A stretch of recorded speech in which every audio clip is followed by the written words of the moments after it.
So prior to that, I had what some people would refer to as a spiritual awakening, a dark night of the soul.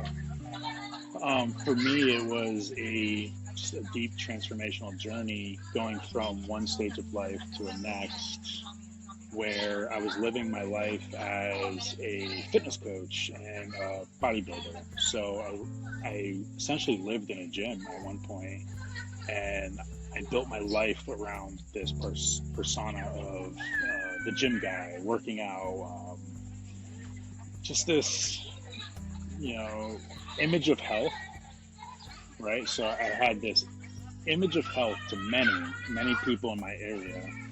However, deep down, I was very unhealthy, and in 2018, I sustained some pretty intense injuries physically that removed me from the gym completely. There comes a moment when you choose yourself over the fear.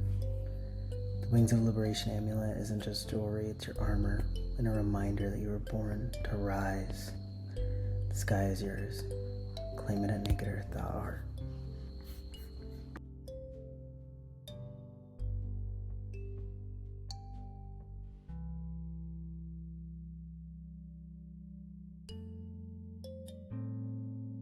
All right, welcome to the Naked Earth podcast. Today, we're talking with Bryan Morrell. He's a sensitive, powerful, down-to-earth, open-hearted man who I've had the pleasure of knowing for a few years through men's work. Today, we're going to be talking about his journey embracing his feminine energy without losing his masculine core and how important that is for people today. So, Bryan, welcome. How you feeling today? Where are you calling in from? And what's on your heart? Well, thank you, Elliot. That was a beautiful introduction. Again, I appreciate you immensely. Very, very grateful to be on here. I'm currently located in Jensen Beach, Florida, Treasure Coast, Florida. Beautiful area, beautiful out. Right now, I'm feeling pretty relaxed and serene, grounded, present. I do live a pretty busy life at the moment with work, home life, just a lot going on. So it's always nice to be able to just sit, relax, and take some time for myself. That's what this is for me. Well, thank you for taking some time for yourself. I'm glad that I could inspire you to do that. We all need that. Yeah. So, how did you get into men's work? Like, what was that first? Like, what kind of tipped you off into even getting into this world? And, like, who were you before men's work? Wow, that's a multi-layered question there. Let's get into it. Yeah, men's work.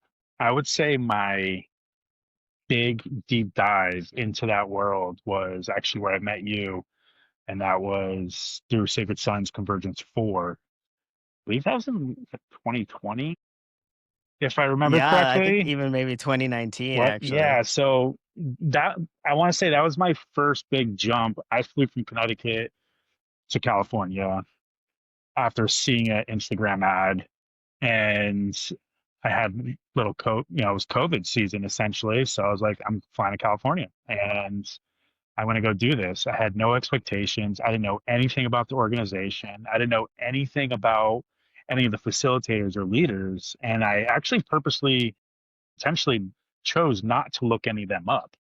I wanted to go there just very um, clear and without holding anybody on a pedestal, essentially. So prior to that, I had what some people would refer to as a spiritual awakening, dark night of the soul. For me, it was just a deep transformational journey going from one stage of life to a next, where I was living my life as a fitness coach and a bodybuilder. So I essentially lived in a gym at one point, and I built my life around this persona of the gym guy working out, just this, you know, image of health, right? So I had this image of health to many people in my area. However, deep down, I was very unhealthy. And in 2018, I sustained some pretty intense injuries physically that removed me from the gym completely. I was actually unable to walk for quite a while. was retaining fluid in my knees, fluid in my feet. So it was some sort of pseudo gout that was technically linked to my diet at the time. However, I was living very unhealthily. Again, I had this image of health. When I dissect and look at the truth of the way I was living, I was drinking every single weekend. I was doing lots of drugs. I was doing cocaine. I was a lot of cocaine. I was eating unhealthily because I knew I could just burn it off. So I had this image of health, but my lifestyle was very unhealthy. And then it just caught up to me. It was not sustainable. I had some injuries that when I was removed from that position that I was currently in, I was forced to look at who I was. And that's when I went on this whole journey of unraveling my identity, because my one identity that I really held on to was Body by Bry, is what a lot of people knew me as. I'm the gym Mm. guy. And then now I'm not the gym guy. So who am I beyond that? And Yeah, who are you now beyond the gym guy? yeah, Because I don't see that. That's kind of blows my mind when you're talking about it. I'm like, no yeah, way. Like, if you're listening to the audio, like Brian is kind of like, you got like the longer hair, like you're just laid back, like you still look very strong and like you take care of yourself well, but like, you have this very laid back attitude and very just connected to your heart. yeah. Not saying gym bros can't be connected to their heart, Well, but well, I I have wasn't. not experienced many of them. I was not then. So throughout that process, I really learned to sit with myself, and I had many nights on my knees, many many tears of just breaking down and figuring out who I was. And that's where I discovered my heart, because it was not prior to that. And then I was able to recognize that that persona that I built, that mask that I was wearing, enabled me to carry other masks, and it was all built off of past traumas. So all of that I was carrying was trauma baggage until I started to shed it. And I was like, I'm not that, I'm more than this. And I stripped down every layer of identity I possibly had just to be, just to exist. And then still to this day, I'm not so much reluctant, but I'm a little hesitant and very intentional on any identity that I choose to carry, because I understand deeply the way that it's affected me in the past of how I choose to identify is putting me in a box, which isn't necessarily a good or bad thing. It's just, is that a box I want to be in at the moment? You know, because there's a collective consciousness level to that box, and then there's the personal level of belief of what I believe that even means. So beyond that, I discovered my humanness essentially, is all I can really is the most complete way I can describe that, as I discovered my humanness. I integrated with my nature. So I was able to re-identify myself as part of nature, which are all aspects of the human experience, that I do believe many of us lose throughout our lives, going through, uh, what society puts us through a lot of time. Yeah, for sure. So Wow, it sounds like that injury, like, really kinda because you weren't able to be and keep doing what you were doing, it correct, sounds like, correct. and so it's about a year later from your injury, and was there, like, a gap in between from this injury to you finding men's work? And, like, what kinda led you, like 'cause I'm hearing, Yeah, you were in this space and you were in this misalignment, and then now all of a sudden you're connected to your body and your heart. Like, what what was that? I'm curious because there may be people listening that may be like, I have family that, is has drug abuse and yeah, substance abuse, and I've been through that as a kid, and it's not a cold turkey kinda thing all the time. And you have to have a strong enough reason. You can't change for somebody else. You can only change for yourself. So, like, right. was it the injury that was like, I need to make a change, or was there like something a little? The injury was an initiator, but it was much deeper. Yeah. It's a great question. So again, throughout this process, I got really honest with myself. I got really honest with the things I was doing, the way I was living my life. I started recognizing the patterns that I was carrying out that were passed down from my father, his father, other surroundings. And I got really honest about how that was affecting me, but also how it was affecting others. And I just made a commitment to myself that I didn't want to carry out living the way I was living. Again, abusing drugs. I was sleeping around a lot, very unhealthily. I was just not living a sustainable lifestyle. So there was a moment after I really had this moment of clarification that I made a commitment. I wasn't going to live like this. I'm going to make a change.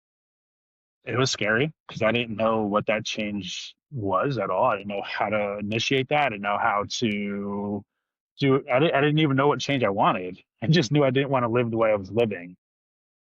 I went Yeah. camping. So I drove 5 hours to Ithaca, New York, and went camping by myself, solo camping journey. And I had one of the most beautiful experiences of my life, still to this day. Wow. And it just broke me open. I did nothing but just immerse myself in the mountains and the waterfalls and the water around me. And I meditated for hours at times, or just sat with the water, sat next to the water and received whatever it was that needed to come through. And that's when I really felt something deeper touch my heart. God, the permeating consciousness throughout all of life. And I just started walking this other path again without really knowing where I was going, but trusting that it was better than where I was coming from. Um, from there, I just started meeting people that were more aligned with the type of lifestyle I wanted to live, were more aligned with what I was looking for. And it was still very new to me because I didn't know anybody like that. Again, it was this very, very new, nuanced community to me. I was immersed in the bro world in the gym. And I just started meeting Yeah. people and being open to learning and receiving. And it was about a year journey until I found Sacred Sons. And I did go to several, smaller gatherings that are up in the Northeast region with people that I met in that area before. Psychedelics definitely helped guide and shape that way for me a little bit as well. And that's something that I also abused in the past, but I've been able to step out of the abuse and use it as a medicine. And now I don't even feel the need or desire to walk that path with it, with that type of medicine. But at one point I was, and I could say I definitely received a lot of codes and just monumental breakthroughs in that world that led me back to myself, back to my heart, back to my being. And then Mhm. I've just made a commitment. For me, it's continually being honest with myself, continually recognizing just intentional living, essentially, is all it's going to be. So recognizing what it is I'm doing. And if I stray, recalibrate, being able to recognize that I've strayed a little bit, being honest about it, and then recalibrating. Very important. Yeah. Yeah. I just want to say you're so brave, and like I see you for sharing and being so vulnerable about your story. Like it can be hard sometimes to own up to, not even just to own up, but to share, the parts of you that, sometimes you may rather just leave behind. But it's also a part of like what makes you who you are today, because you've been through that. And I see you now and I think of people, like my brother, love you, Tony, who I see actually a lot of him in you, and how I feel like he could really use this message too. And of this way where you were humble enough and brave enough to say, I need to make a change. And then not only saying I need to make a change, but then actually going and doing it, and going basically on your own self-guided vision quest, into the forest. That's such a beautiful way to connect to yourself. And I see this because I feel like men and women have different ways of kind of coming back into this. I notice a pattern with women. It's a lot of yoga and like the group connection, and like more of like sharing in the heart and like being surrounded by other people. And it's important for men too. And I see a pattern with men where it's like the thing that kind of cracked you open was nature. And I love that you're bringing that here. So tell me about your experience when you finally got to Convergence and what was that like? So that was my first real step into this guise of men's work, right? So for me, men's work, now that I've been in that world for several years, it's such a broad term and there's so much that it encompasses. So for simplicity, that's the term that's commonly used. We'll use that. So that was my first real experience on that level, that caliber, right? There was over 100 men there. Upon arrival, I did have some nerves. I had some nerves, and it wasn't so much around expectation because I really tried, and I do pretty well at leaving expectation behind and just show up open, show up myself.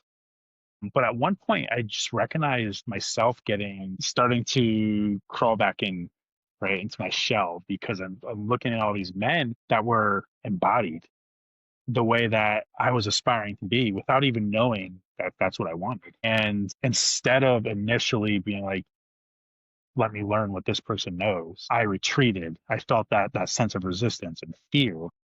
And after about a day, I was able to break back out and, be more open. And I met some amazing people there. During opening ceremony, and I don't know if you remember this, but I fainted. I fainted. You were one of the guys that fainted? I fainted during the opening No ceremony, the way. circle, and Wow. I want to say it was Nate Kohlerman that caught me. I was out, and somebody caught me and brought me some Mm. salts. And I believe it was Nate Kohlerman. So shout out to you, Nate. I love you. So that was my first experience there. And to me, I'm somebody that always thinks of the deeper message, the deeper layer. So like, all right, what part of me just died? What part Yeah, of me yeah, just died? that's Yeah, the first thought I just had when I remember that opening ceremony and just seeing people like drop almost every 20 minutes, just somebody would follow, somebody would faint here, man. it was very, very hot It in the was. desert. It was very hot in the desert. So then another notable experience there is during a shadow work session. I was there to show up and we were in the same group and we were with two facilitators, Kevin Walton and Bearhart Saputo. We go do shadow work and they whatever their initiation or their prompt was to share. And then it's like, who wants to go? I'm going. I'm going first. I'm getting it out.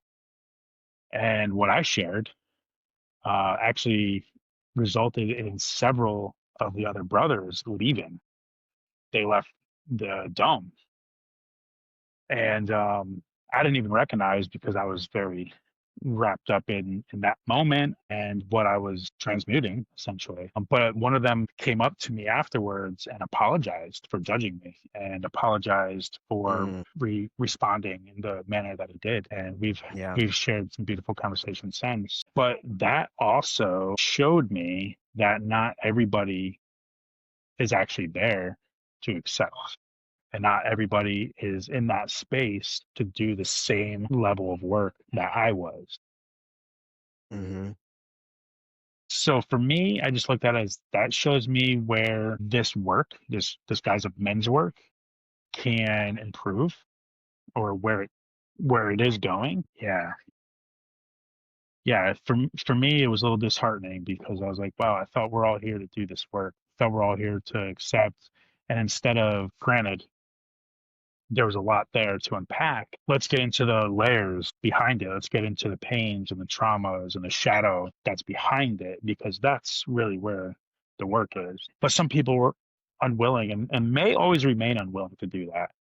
And that's something that I've learned Right. to Not accept. everybody's gonna is gonna take that leap, and it was brave of you. Like that's why you're there. And even, who knows where they went after or like what kind of process they had after, but I know for a fact that that influenced their journey and influenced the way that they show up, even if it's showing up for them, like as a reflection of saying, hey, you're not actually here. And that in itself is medicine. And like people need that. And the people that were and did show up and stay for you, that was your medicine Yeah. too. and also the medicine of seeing people leave. I had a huge fear being my first men's work ceremony. I was like, my shirt was off the whole time. I got my scars out. I was terrified. I was like, is somebody gonna freaking jump me because Mm.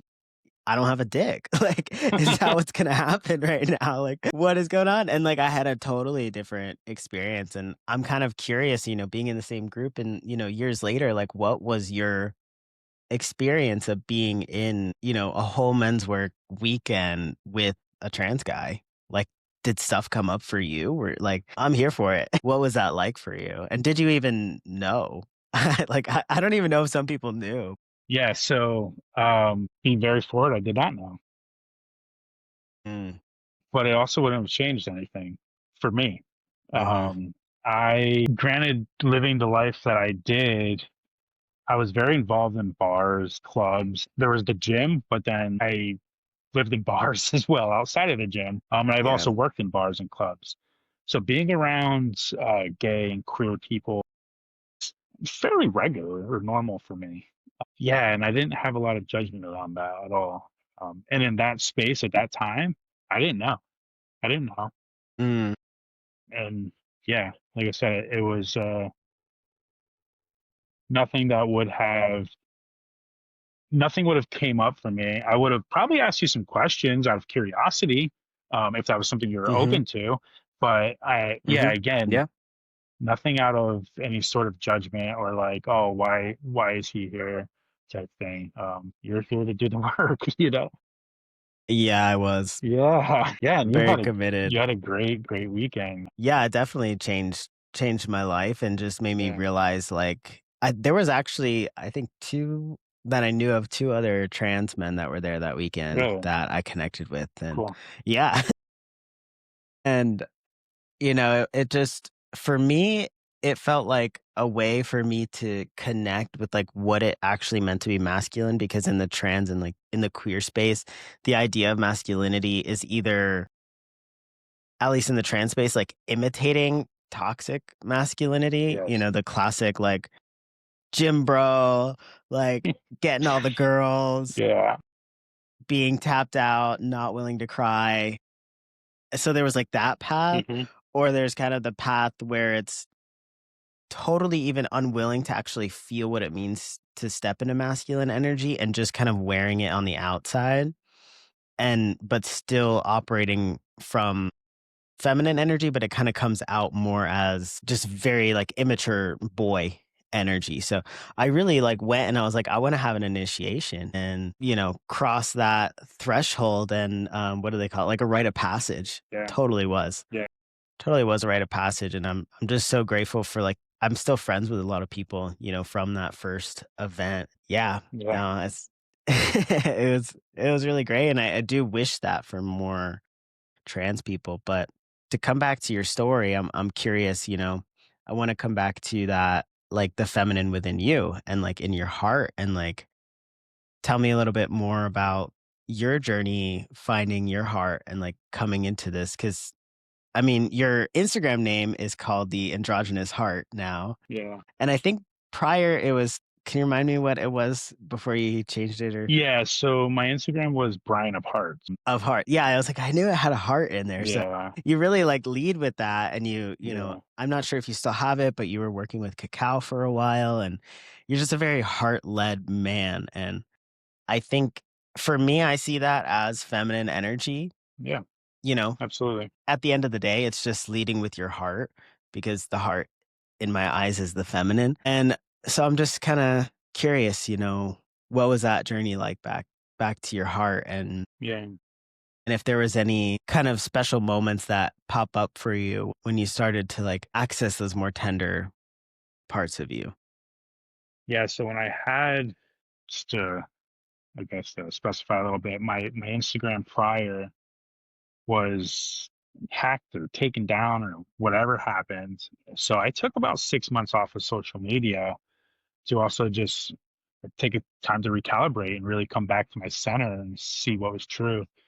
And all of that, everything that was still true, but I took it as that time to really just step away from the media. So I just recreated a new Instagram, which is still very, and it's still early stages, but I do believe the androgynous heart is a more complete term for the same thing I was going for with Ryan of Hearts, right?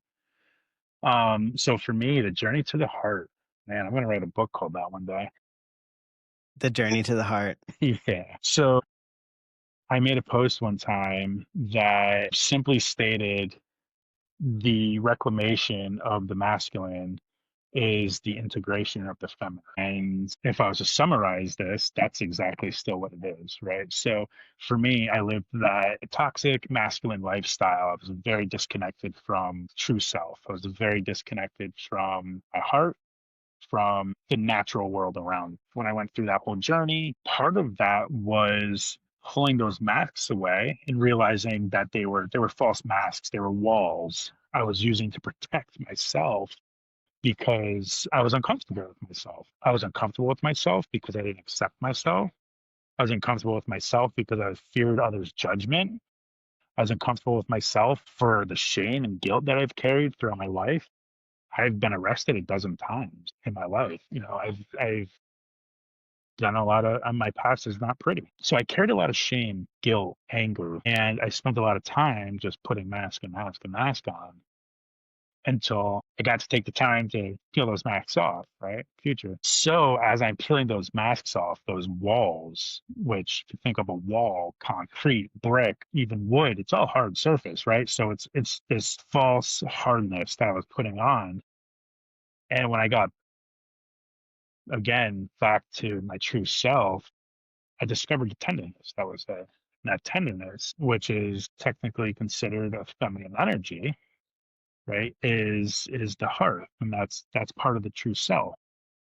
So part of that journey really again just comes back to being willing to face myself. Though it took me many years, unfortunately, some people go their full life without doing this. I was able to look at those parts of myself that I was hiding, avoiding, the parts of myself that I was judging, shaming, guilting, and confront them. And one, so this is where the alchemy comes in, the transmutation, right? The dissolution.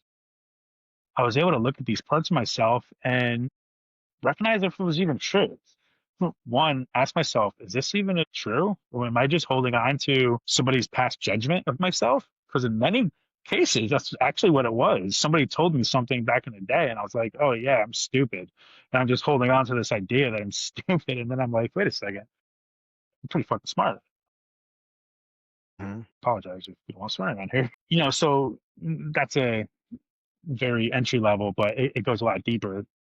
So recognizing if these parts of myself that I'm judging are even true to myself. And if they are, how can I accept it without having a negative judgment towards it? How can I accept this part of myself and be happy with it and be okay with it? And if I'm not okay with it, what about it needs to change, or what about me needs to change? It's not so much changing me, it's changing the idea that I'm carrying about whatever it is that I'm judging, right? So it's usually just a reframe, usually just needing to Mhm. reframe the judgment about whatever it is, which for my case and from what I've seen with a lot of men and people, the judgments I held, the judgments many hold, are what we hear from the outside world. They're not even judgments that we've created. They're not even our true Yeah. beliefs. They're just it's just a common norm or something somebody said to us. And I'm like, oh, wait a second, that's not actually real. That's not true. So it's entering that space and being willing acknowledge all those parts of the self and really reanalyze them, redefine them, recreate them, embrace them, reclaim them. So reclaiming them for me is very important. And that can mean multiple things. So reclaiming it as in making it new again, reclaiming it as in making it pretty, upgrading it, whatever it may be, so it fits your idea, but then also claiming it and being okay and proud of it, right? Mhm. So there's a lot of power in that. A lot of power. Yeah, absolutely. I feel it. How would you actually share what the journey looks like when you're coming into this term of acceptance? Like, say I'm in this place and I'm having this judgment that whatever the judgment is, I'm having this judgment and I want to make a new belief. Like, what journey do you take? to get there? So I'm a crier. I will say that for it. I cry a lot. Um, and I'm okay with it. I'm okay with that. That might not be the case for everybody. So redefining beliefs, judgment, self-judgment for me and many others, but this can be different for others. I I believe it starts with really being willing to take the time to sit with yourself. A lot of us live a fast-paced life. A lot of us live a very avoidant lifestyle, dismissive lifestyle.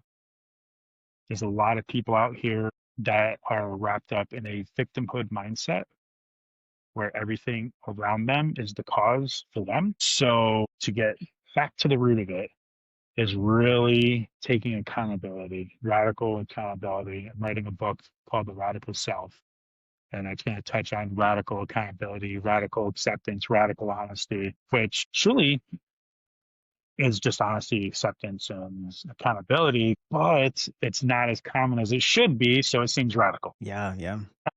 It's amazing how many people are not honest. Yeah, yeah. And I was very dishonest for a long time in my life, and becoming aware of that and acknowledging how harmful that was to others and myself. It's harmful to the self to be dishonest. And then if you want to be considerate, then you can recognize how harmful it is to other people and just being honest, deciding that I don't want to live that way anymore. So I do believe that it's going to take that space for somebody to really step in, be able to analyze their life and take that initiation into this isn't right. I want to make a change. Being able to take that space. Right. So again, I don't want to get too far off to backtrack. It is going to start with switching from that victimhood to accountability. If somebody's in a There it victimhood is. mindset, they're not going to acknowledge anything about themselves. So recognizing Hmm. that everything is within, taking accountability for that, and then Yeah, being able to shift those things, whatever the thing is, being able to shift it. Because if we're constantly looking outward and saying, oh, well, I'm like this because of this, I did this because of that, and this and that, then we're never going to address anything within ourselves. So it's yeah, making that switch.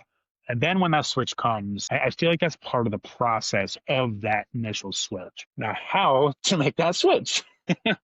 yeah.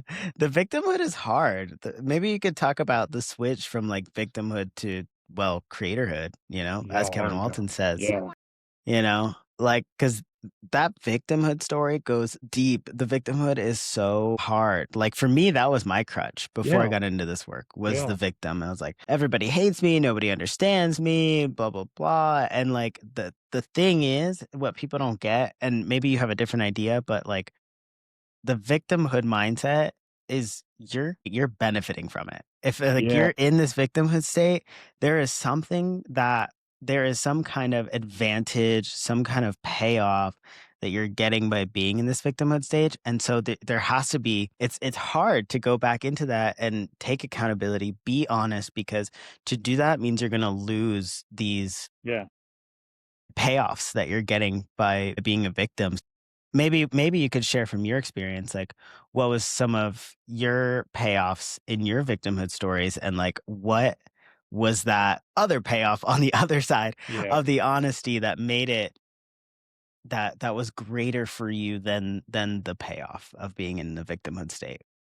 yeah. That's such a interesting but deep way to put it because I've actually never looked at it that way. But anybody that is in that victimhood, we are there's a benefit to it, even though it's usually not a sustainable benefit. It's not. It's Mm-mm. usually material. It's nothing that's going to actually stick with us. But It in could that even be just mental, attention. exactly. So that's what it was for me. For Mm, me, I crutched onto my pain. I crutched onto how I grew up in an abusive household, and I used that for a period, super unconsciously. I was not aware of this, but I used that as a fallback for others to take care of me. Every partner I ever had basically was like a mother figure to me. They took care of me because I didn't know how to take care of myself. I grew up in the system and I didn't have supportive parents or family or anybody actually. So when I Yeah. sought out partners, I was actually subconsciously looking for this caretaker, this mother figure, and I got that. But that is tied to that victimhood mindset because I'm a victim because I was never taught how to take care of myself. I was never taught how to love myself. I was never taught what to even look for in a partner. So I got that. However, I've had partners that laid down their lives for me, and I dismissed it. I didn't value it. I didn't cherish it. I didn't honor it. I cheated on them. Every single partner I've ever had, except for my current one. And I just was very dishonest. And there was a lot of manipulation going on there. And that's because I was playing this role of, oh, well, but that's what I witnessed. That's what I've witnessed in my family and my surroundings. That was common culture for where I was at. Hmm. So I would say like my payoff is instant gratification, attention. I was very attention seeking. That's what even, my shame and my guilt led to attention seeking. That's what actually led to me putting on the masks of this bodybuilder, this gym guy, was doing steroids and everything.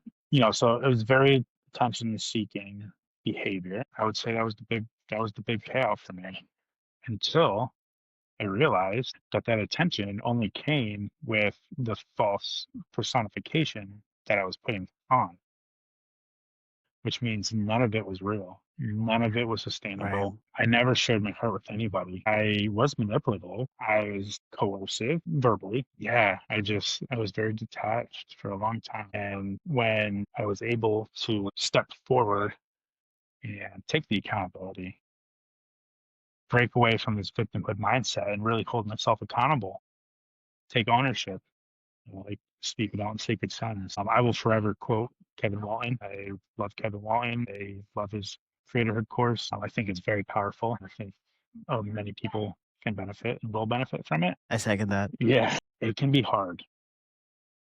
And I think that is what's deterring the masses. I've spoken to people that live in this subconscious state that are just going in the motions, caught up in the worldly events. I've had real in-depth conversations with them, and they're not blind.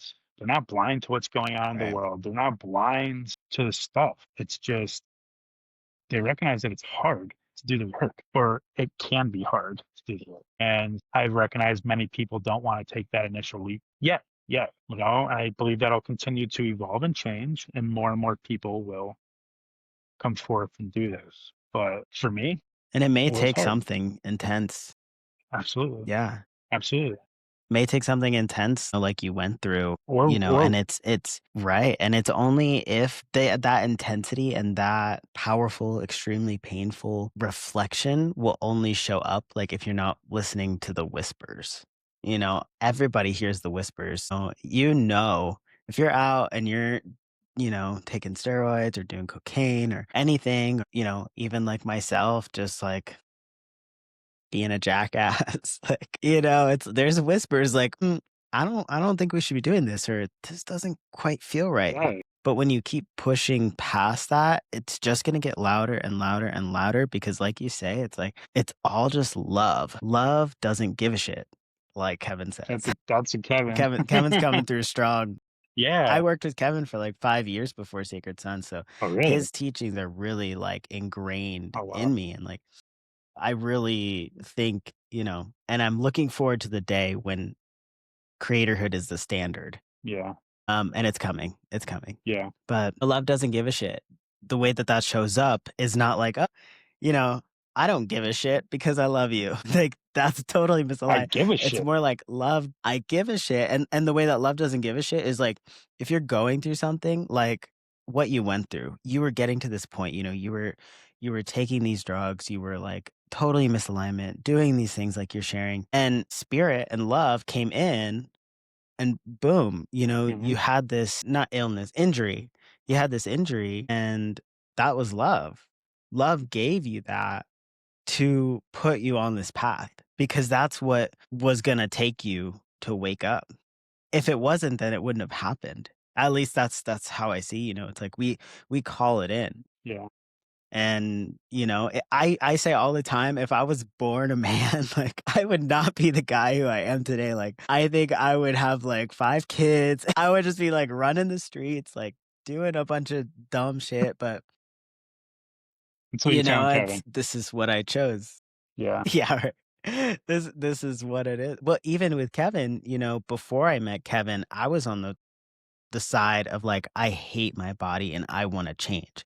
I from this hate and this, like, misalignment, it's like, no, I love my body. And after I met Kevin and he was like, no, it's like you chose this. It's a creation. And then I started to transition and like live my life from this integrated place. And that's why, what led me down the path of two spirit and like exploring both sides, because it's like we are all of it. And we are all of it. And so now what's that payoff for you Mm, now that you're, you know, a heart-led man and you are healing your mother wounds and stepping into a space of creation. And like, listen, like nobody's perfect. no. We're not Oh no. perfect. We're constantly growing. The work is never done. But now that you're aware of like your crutches and still healing and working through the Yeah. things that you've gone through, like what keeps you on the path now? Because sometimes it could be easy to just go back to what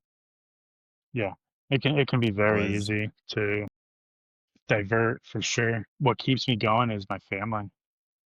What keeps me going is the remembrance that the life I lived growing up was painful, so my kid's life doesn't have to be painful. When I was living unconscious, when I was living in distortion, misalignments, I didn't want kids. I didn't want kids. I was irresponsible, didn't take accountability for myself. I was sleeping around with women regularly. So I didn't have, like, why would I want a kid, right? That was going to interrupt that lifestyle that I was living. Plus, I didn't treat women with respect. So if I had a boy, I didn't want him to live that. If I had a girl, I obviously didn't want her to live that. And then when I changed all of that, I recognized how that was actually passed on through my father and my grandfather and deep lineage of that type of behavior. Now, as I'm living intentionally, I was able to change. I was like, wait, I do want kids. So I'm able to teach them the better what I feel is the more aligned path with respect. So that can just continue to ripple out more and more and more. And to me, that's one of the ways that we're going to continue to elevate consciousness here on Earth and continue to just improve, and get to where we're going. And that's me doing my part, so I'm super excited to raise kids.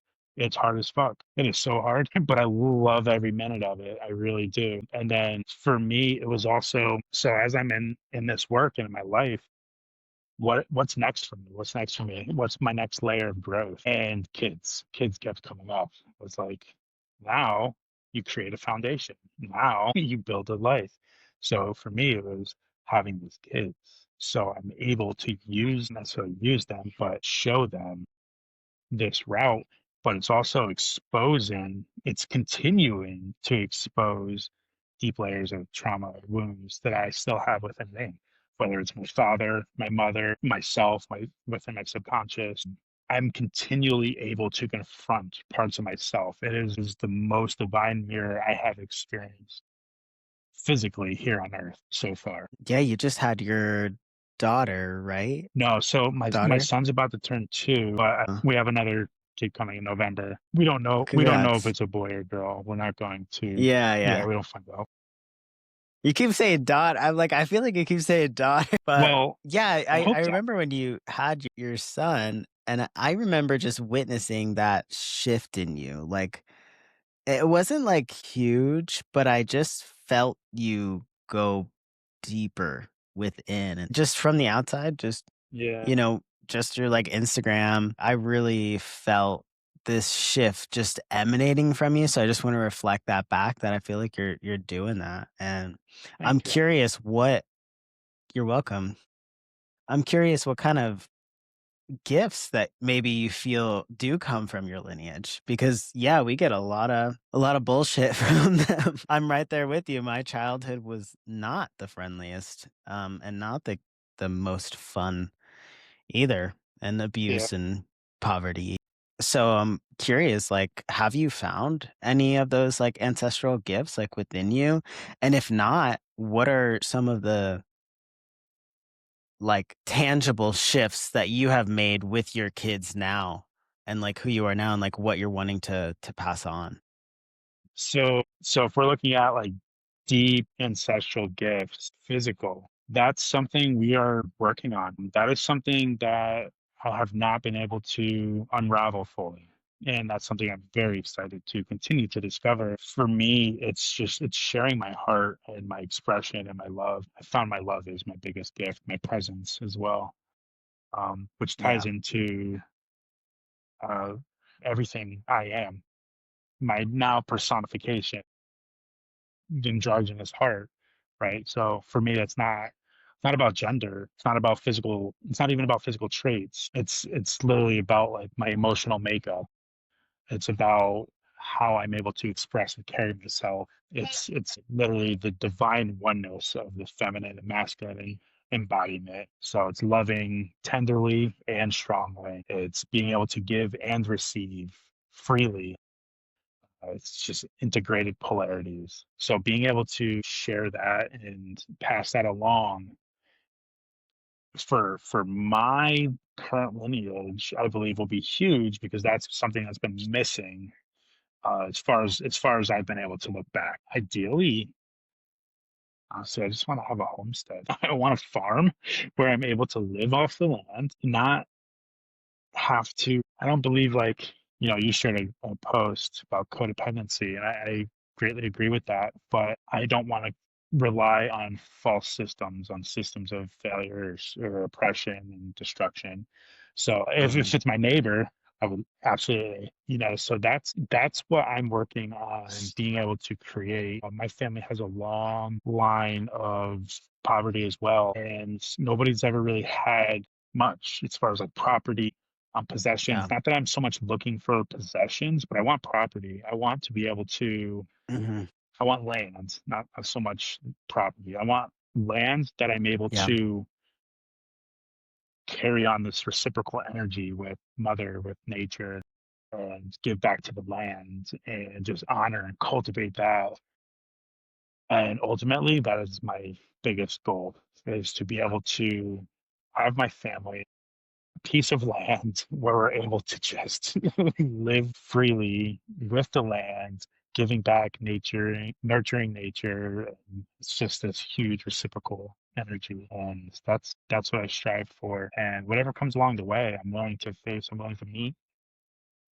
Um, yeah, yeah. I have a interesting Hmm. background of war. There's this deep-seated war wounds within me, trauma, war trauma. And that's currently what I'm working on unraveling and dismantling. But it Hmm. continues to come up. And I believe that's within a lot of men, specifically Hmm. here I don't want to say here in America, everywhere in the world, but men here in America that aren't even able to acknowledge that exists because they're here where there's seemingly no physical war. But the Right. majority of us came from lineage where that's what it was. It was war. It was Hmm. battles. It was pillaging. Yeah, a A lot lot of of that. violence. Yeah. I Yeah, think it's beautiful that you're on this path to becoming the warrior in the garden, you know, yeah. like you're doing it.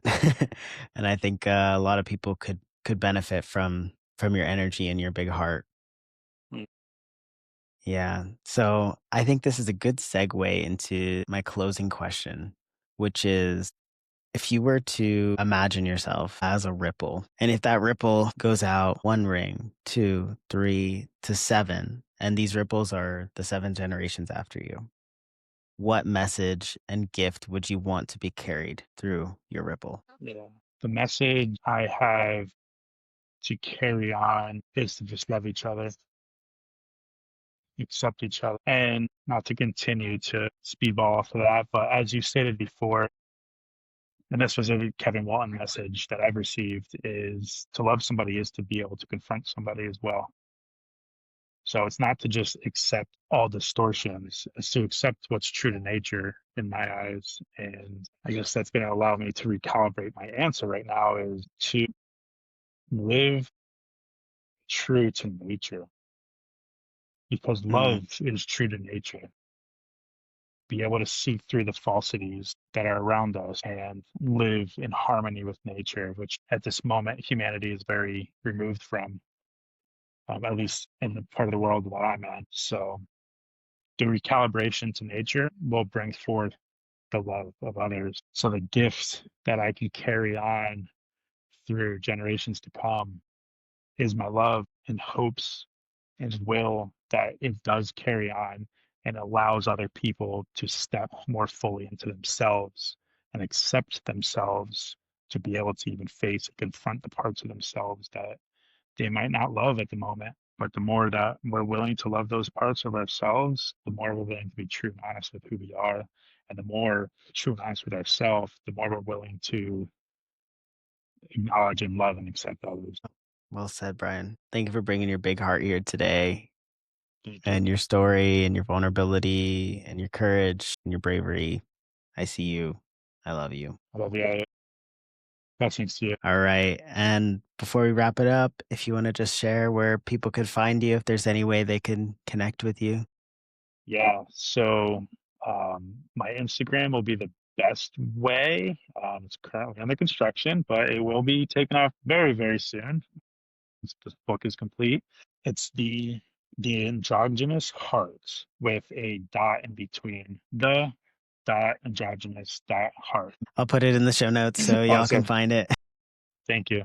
All right. Thank you, Bryan. Love you, Elliot. Peace. Love to you. Love you too, man.